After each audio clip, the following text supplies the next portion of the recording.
Does it look tacky or does it look good?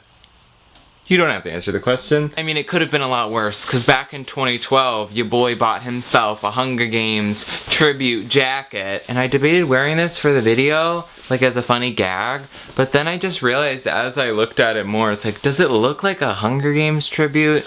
Or does it just look like a trash bag? So I'm a big fan of the Hunger Games series. I first read the books in 2012 when the movie was about to come out, and then I saw the movie opening day, and then I saw all the following sequels the opening night. It definitely influenced me as a reader and definitely inspired me as a writer. It was always just a really big deal to me. And for a while I've thought that they were just beloved by everybody, but I guess that I was just a naive idiot because there's a lot of people who hate them. In my recent Divergent video, I compared Divergent to the Hunger Games a lot, and a lot of people said that they hated the Hunger Games even more, and I was shocked. And I knew that there was a couple of things I could do. The first of which is just ignore it and move on with my life. Or a second option where I just construct a very long video talking about why I think the Hunger Games is amazing and why I think everybody who disagrees is wrong. Let's just jump into it. I was the girl.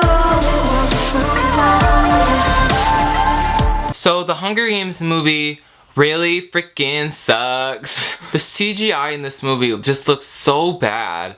And I don't know why. You would assume that like a bigger studio movie would maybe look kinda good, but no. And it's not that the CGI is dated at all, it's just the fact that it looks bad. And it did look bad in 2012. I'd say the worst thing about this movie is the camera work. For some reason throughout this entire movie, there's never really just a steady shot. They went with a handheld camera, and instead of it looking like a natural decision with the directing, and I know that it was, because I remember seeing in a behind the scenes type of a thing that they said they wanted you to like be in Katniss's POV because that's how the books are written, and they want it to never be stable, like you're in the woods in the Hunger Games, you don't know what's gonna pop out, and you're being paranoid that you're gonna be murdered. But that never really came across in the actual movie. You know what it feels like? It feels like the guy that was hired to do the camera was like really weak, and like the camera was so heavy that he was just like shaking so bad when he was carrying it. And like they got to the editing room, they were like, yikes! Oh! Somebody! Oh! He needs some milk! There's literally several shots in this movie where it's like shaky, but it's like shaky nothing.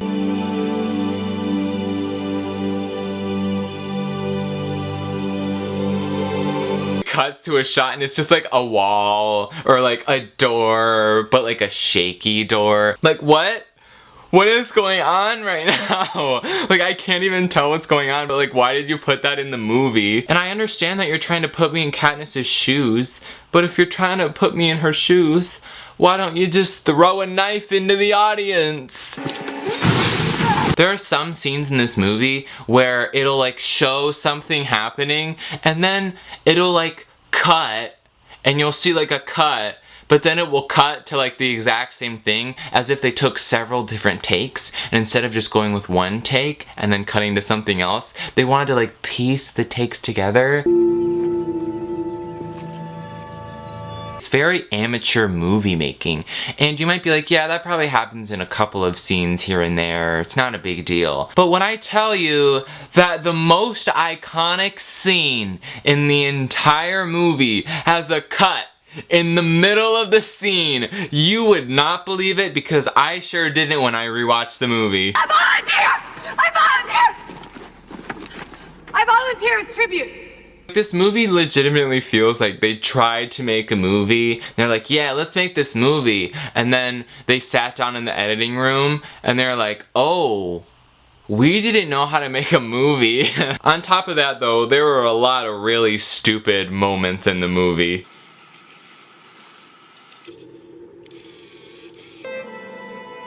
Please say something! But even though this movie is freaking dumb, I love it a lot.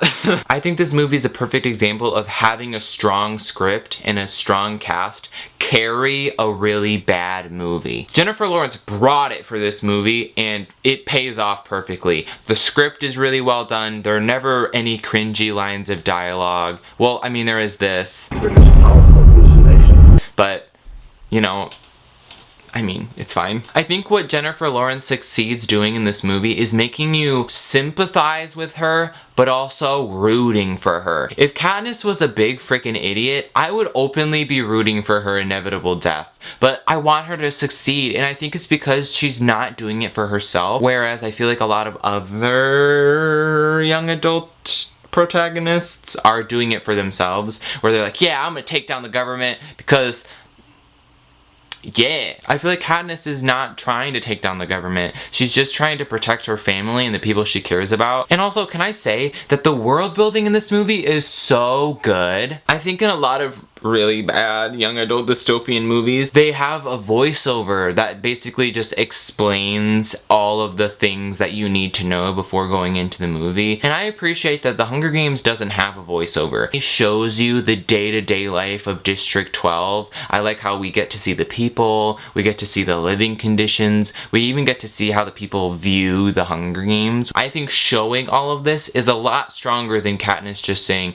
District 12, bad. Hunger Games, bad. And then that being the whole movie. It's really, really refreshing and a lot better than the ones who value knowledge. They're all about kindness and harmony. They value honesty. They're our protectors. And I think this also contributed to later on in the movie when we go to the Capitol, because in District 12 all we see is like these very grainy, dirty shots, dirty people, which sounds like a sex thing, but I just mean they're like actually covered in dirt. But then we go to the Capitol and everyone's wearing these bright, vibrant colors. There's these huge, extravagant settings, and it almost is shocking to see. Instead of just going to the Capitol and being like, wow, they be rich. Something that I think is really beautiful about this film is the callback to Deep in the Meadow. The movie opens with Deep in the Meadow with Prim and Katniss, and then later on when my girl Rue gets, you know, speared in the stomach, she volunteered for her sister because she's 12, but meanwhile there's Rue, who's also 12 years old, but she didn't have anybody there to volunteer for her. A bed of grass, a soft green hill. I really like how Katniss never tryhards during the Hunger Games. She's just sort of playing a very passive game because she doesn't want to kill people. And I think that also adds to like the career pack and how they just want to go around and kill everybody and how that's bad and they're like the villains. And something I realized as I rewatched the film was that Katniss never kills somebody out of spite or out of revenge or anything like that. Every time she kills somebody, she does it to protect somebody she cares about.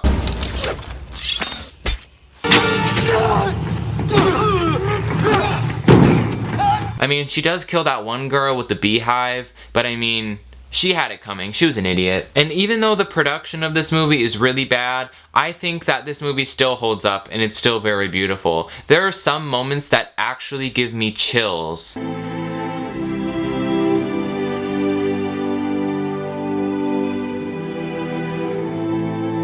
This movie isn't perfect at all, but it's still really fun to watch. I would just let you know, like, before you watch it, maybe get some Advil ready, because, like, during the 20-minute mark, you're already, like, feeling, like, motion sick from the camera work. I say, to go. No one huck a loogie in my cup. Catching Fire is easily in my top 5 favorite movies of all time. Everything that I hated about the first movie is completely fixed in this movie. The bad CGI is replaced with good CGI. The shaky camera is put on a tripod, and I appreciated that. I guess my standards were just so low. The opening shot of this movie is the first sign while watching that you're in for a ride. I don't know why, but I get chills every time.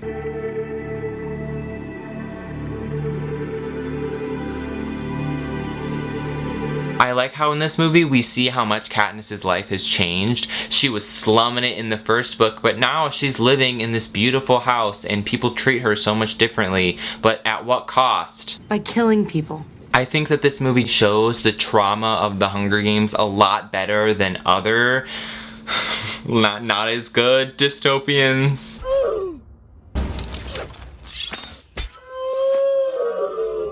It comes off a lot more natural than that of Divergent, where Triss is too scared to fire a gun because she brutally murdered her friend for no reason. Like, girl, you knew you could have shot him in the foot, right? But, like, she went for the heart. And I felt that. President Snow went from, like, stupid idiot sitting in a rose field talking about how Hope is stupid to, like, a genuinely threatening character in this movie. He, like, shows up at Katniss's house and he's like, "Convince me." I think the Victory Tour also added to this idea that Katniss never wanted to be a symbol of hope or anything, because like she's just trying to protect her family, accidentally made some sketchy decisions, and now all these people are turning to her, and in the process they're just getting brutally murdered.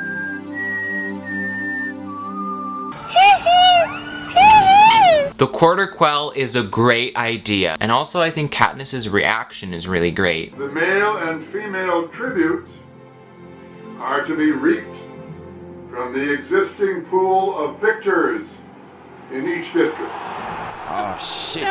Here we go again. There's even a line where it's like, there are no winners, there's only survivors, which seems like something that's out of Divergent just because it's so on the nose, but it's true. I really like the relationship between Katniss and Peeta in this movie because it's never a love relationship, like at all. After they find out that they're gonna go back in the Hunger Games, Katniss goes to Haymitch and says, I want to protect Peeta. She doesn't want to protect him because she's desperately in love with him or anything. She wants to protect him because it's the right thing to do. I love in this movie how weird all the tributes are, and I think it plays for some really funny comedic relief halfway through the film, because like it's really dense up until that point and it's really nice to have a laugh. This is Cedar and Chaff from District 11. Yeah. Yeah.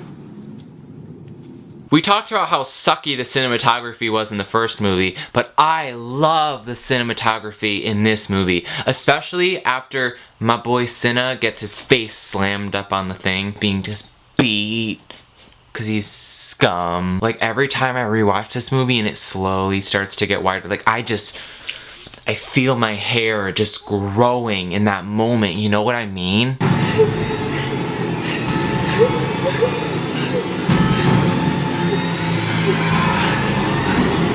I would love to include like the whole cornucopia scene, but I feel like Lionsgate will probably sue me for copyright, so I'll just reenact it right now. She's going, my Cinna, he just died, no! And then she goes, hee, dive, swim, swim, swim. And then she climbs up on the thingy, and then she's like, there's a guy over, and he's also running. And then she's like, da-na-na-na-na-na-na. And then she sees a guy, and he's also running, and he's like, da-na-na-na-na-na. And like his leg gets hurt, and he fell, and it's embarrassing. And I bet they probably played a laugh track in the Capitol. And she grabs the arrow, and she's like, beep, beep, beep, beep. And then Finnick is like, it's me, and I got this bracelet. And then she said, I don't think so. And then he said, where you think I got this bracelet? And then she's like, let's kill some people. And then it's like, go, go, Power Rangers. I like how over the course of being in the arena, Katniss slowly starts to piece together the plan. Not at first, and never obviously, but we slowly start getting those hints that put the seed of an idea in our minds, but also in Katniss's mind.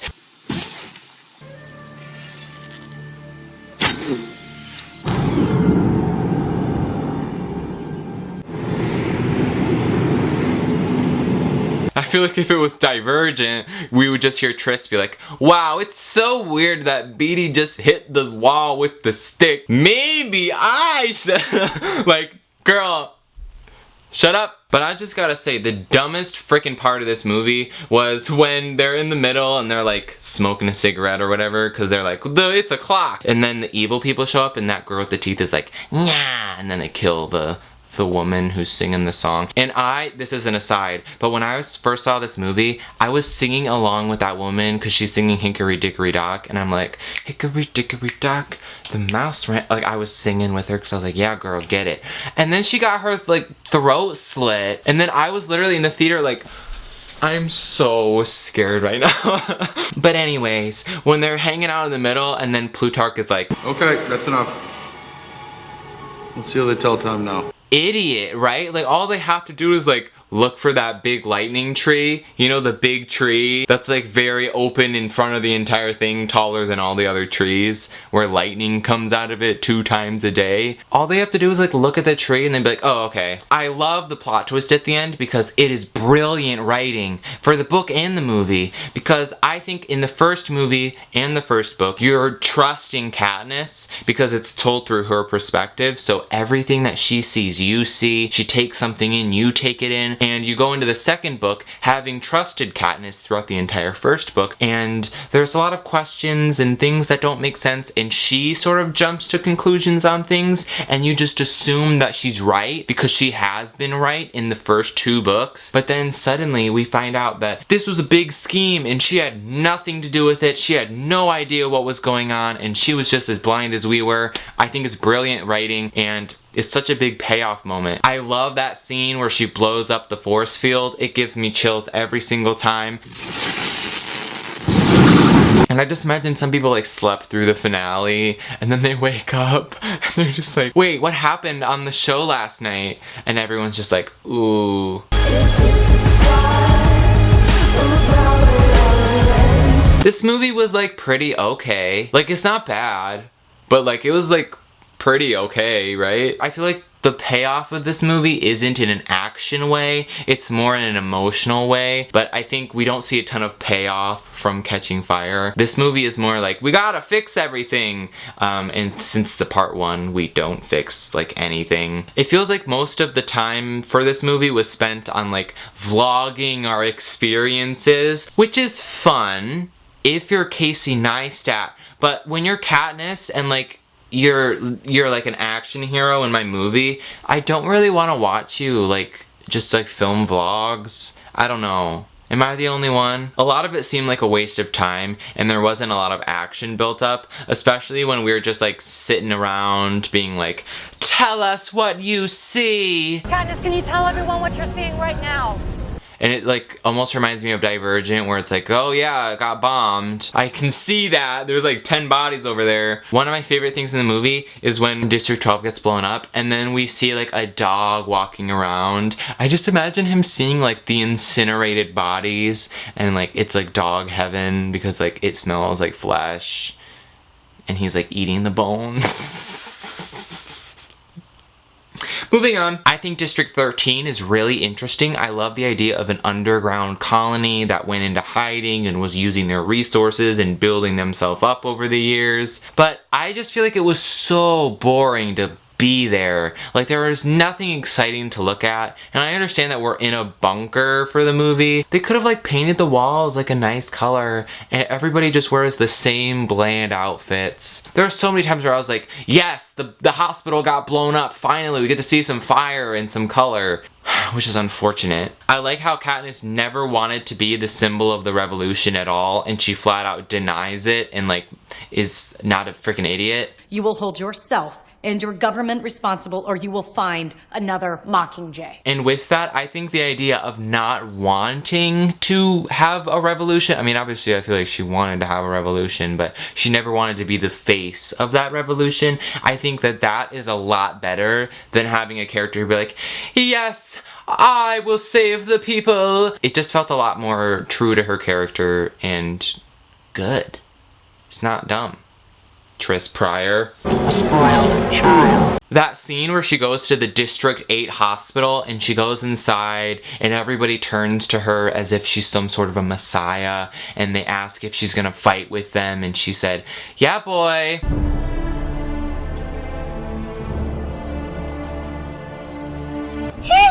But am I the only one that noticed when there's those hovercrafts flying by, Katniss shoots it down and then it lands on the hospital and all the people in the hospital died. Then she films that vlog video where she says, if we burn, you burn with us. And she's like, the Capitol just killed all these people. But like, do you think she only said that because she knew that she was the one that made it fall down and kill those people? And she was just like so embarrassed that she was gonna get like bad publicity. So she was like, the Capitol did this.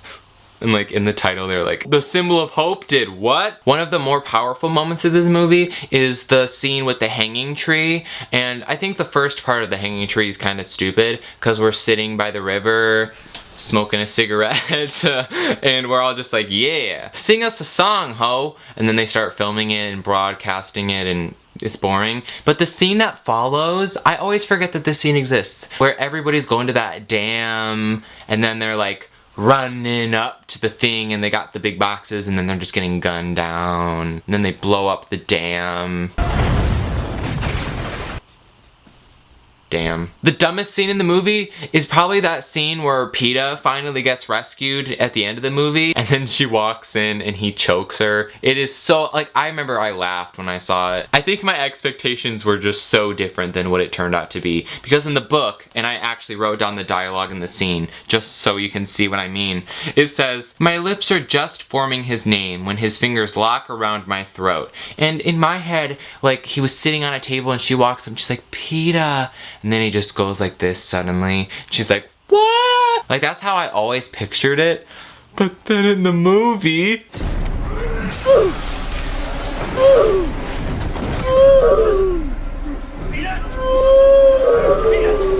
What?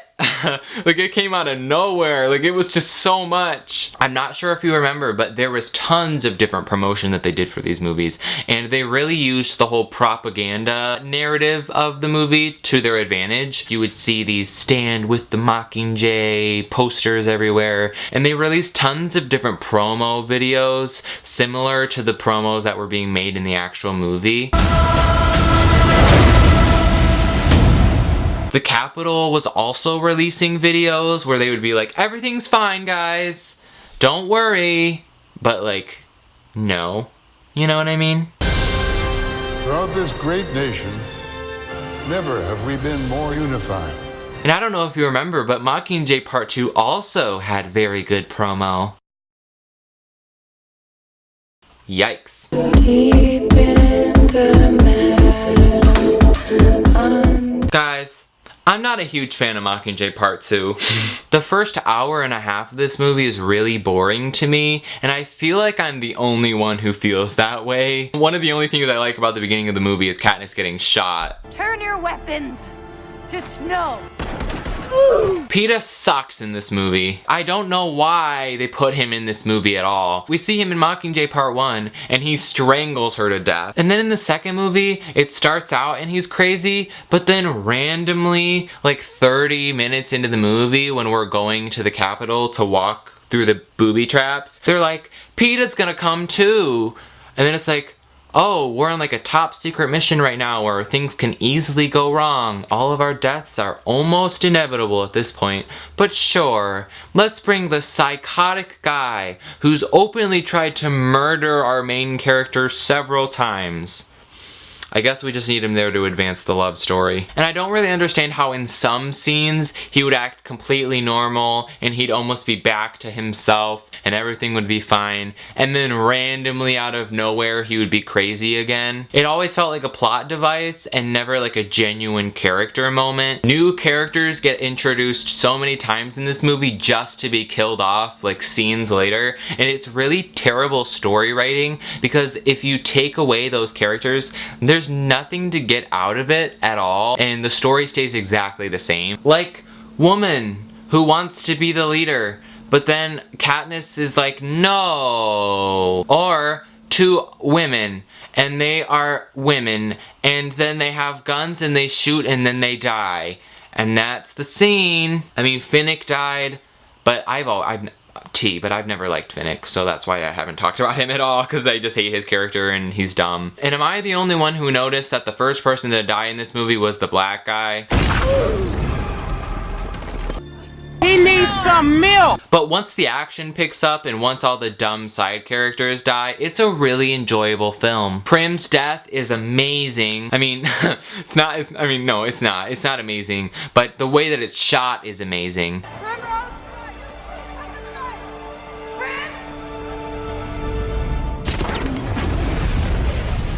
Katniss sacrificed herself for her sister and Prim sacrificed herself for the people, I think the beautiful callback. And I also love Katniss's reaction to the death. I think the cinematography in this scene is really beautiful, how it slowly fades to black because her little coat is on fire. And I think that Jennifer Lawrence did a great job selling Prim's death after the fact. We just sort of see her being very numb to it and almost not processing it because there's just been so much other stuff going on. She's not coming back! Get out! Get out! Fuck you say to me, you little shit! Now it's time to talk about the ending of the film, which is easily the best part of the movie. And for a long time, I'm ashamed to say so, but for a long time I hated the last 30 minutes of this movie. I thought it was dumb. I just was over it at that point because the first half was stupid and boring, and I was just ready for it to come to an end. But as I rewatched this movie, I genuinely loved it so much. Easily the best part of the film. Coin sets all the victors down and she's like, we're gonna hold a symbolic Hunger Games with all the children of the capital. And you slowly start to realize, and Katniss starts to realize, that Coin was never on our side. She never wanted to end the Hunger Games. Her goal was always to just stage a coup and become the new president. And for a long time I just think that all went over my head and I was like, stupid, Coin's dumb. It's so brilliant. But I think it's really funny when she's walking across the thingy to get to the execution and they cut and it's just the huge walkway. And I just imagine it's taking her like 20 minutes to get to the other side. The people that are watching in the distance are just like 20 minutes in and she's still walking. They're like, come on now. This sucks. But I think that it is so funny how Coin dies. Yeah, when she gets shot, like I gasp and I want to cheer because it's so awesome. But then they cut to her body and she's literally like draped over and there's like a small little like trail of blood and she's just like, yeah, that's right, I died because I'm a snake. Like I assume if you got shot in the heart there would be a lot more blood than just like a... But okay. I do think that the ending with the epilogue is really cliche and almost cringy just because it feels like something out of a 12-year-old's fan fiction. But given the context of the story and given the context of just who Katniss is in her story, it does seem genuine. And I just gotta say, the fact that they ended the movie with this...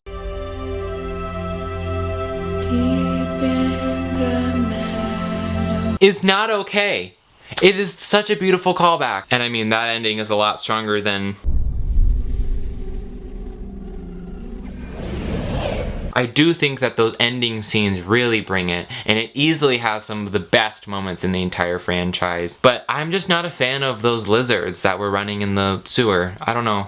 They don't really get emotional reaction out of me. And I kind of laughed when Finnick died because I hate him. But that is a hot take for another day. I think this series is a lot stronger than the other young adult dystopians from the 2012 era. I think it's honest, and it's real, and it doesn't treat you like an idiot. So even though some of y'all are haters, and even though some of y'all want to hurt my feelings and invalidate everything I say because I like the Hunger Games, which is fine, I like these movies a lot. And I like the books a lot too. And yeah, so I guess that's it.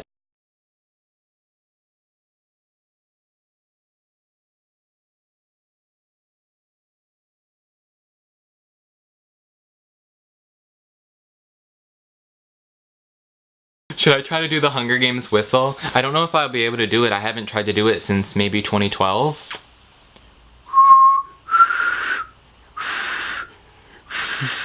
Retweet if it was powerful. I honestly think I would win the Hunger Games because I would go around to every tribute, become their best friend, and then be like, you and me team, okay? And then I'm gonna start out and everybody's gonna think that I'm on their team. And then whenever I run into anybody in the woods, I'll just be like, hey teammate, let's stick together. And then I'll be like, hey career, this other career said she's gonna kill you while you're sleeping tonight. Oh, waka waka. Then she'll be dead. And then I'll just say that every night to a different career. Then they're all dead. And then, like, when one of them's sleeping, I just gotta kill the one that's left. The career pack is gone, sick. And then when it's the final two, I'll do the thing that Katniss did, and I'll be like, we're in love. Hey, we're the last two, we're in love. We're gonna kill ourselves now, ha ha ha. Let's eat the berries. And then when they die, I'll be like, whoa, I can't believe I won the Hunger Games just by being a snake.